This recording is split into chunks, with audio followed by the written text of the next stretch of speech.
Hello and welcome back. Peter Melton talking with Wendell Fitzgerald here for your viewing and listening pleasure. Amazing insights on life and how our land value and use of our lands and regulations around our lands play into the whole big picture.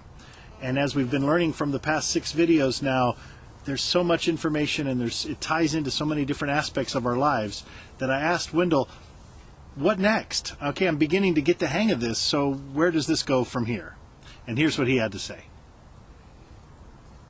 So when you speak about this to in any forum where you're regarding any cause that you're interested in or advocating for, you will first of all understand the ideas and see how these ideas actually are at the root cause of the thing that you're concerned about: urban blight, urban sprawl.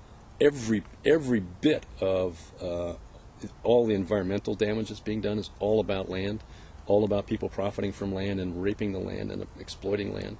And if you would take that value out, then you remove the incentive to do all of that. So I mean, it's totally relevant to every environmental issue. It's totally relevant to the whole issue of global warming. If this kind of thing had been put in place a century ago, we would not have, our communities wouldn't have sprawled. We wouldn't be dependent on the automobile in any way, shape, or form as much as we are now, because our communities would have been more compact. Public transportation would have been possible. It's not possible now because we're too spread out because of the sprawl. So all of this, in the last 100 years, all of this emphasis on the automobile would have been curtailed profoundly. We would not be an automobile culture in any way. We just wouldn't recognize it. It would have been completely different. Now we're going to have to play catch up since we've made that mistake and we've allowed our communities to sprawl out. But we could play catch up. Just start. We're not dead yet. I don't know how many years before we are really over a serious divide. But there's time to do some of this. We're going to do some remedial stuff, some Band-Aid stuff in the meantime, but in the long run, this will solve the urban crises. It will solve most of the environmental crises. And so, if people understood this, that the paradigm of private collection of community-created land value is at the root cause of many of these problems, certainly all the environmental problems. That if they begin to, when they educate themselves that that's so, and they go talk about that in the forums where they are talking, or when they're confronting people about this or protesting against things, this is part of the language that they're using. What they're going to find is they've picked up a very effective tool that they've let sit on the table forever. It's been around for well over 100 years. Could have been used at any time. To the extent that it is used, people listen to it. They give you respect for it. To the extent that you don't understand this and that you don't use this, how I understand it is that really the powers that be laugh at us. They understand that we're not really talking about the guts of the issue. They will humor us. They will give us a scrap from the table. They'll give us a regulation. They'll do this or that. They'll make some concession, but not to the heart of the matter. And they don't have to because we're not asking them for it. And so I imagine the big guy sitting up the top smoking his cigars, laughing at us, and humoring us. Now, what I think also now is happening, is really frightening, is now the big guys are no longer even pretending to listen to us. At the national level, there's no listening to the will of the people, to the needs of the people. The gloves are off, and the game is now playing real hardball. And so the real hardball response to that is, great, you can do that all you want. You can buy up the land, you can rape the land, do all of it. Just give us, because that value that you're pocketing is created by us, we want it all back. And we outvote you. Now we may not outthink you now, but when we figure out what this is about, we're going to outvote you and we're going to take it away from you. So it behooves you now to have a little more respect for us. It behooves you now to start listening to us. Because if you don't, we're going to come and get it all. We're going to take it all. So that's kind of the message that I have about this. You don't need to You don't need to wait for the laws to change. You just need to talk about it.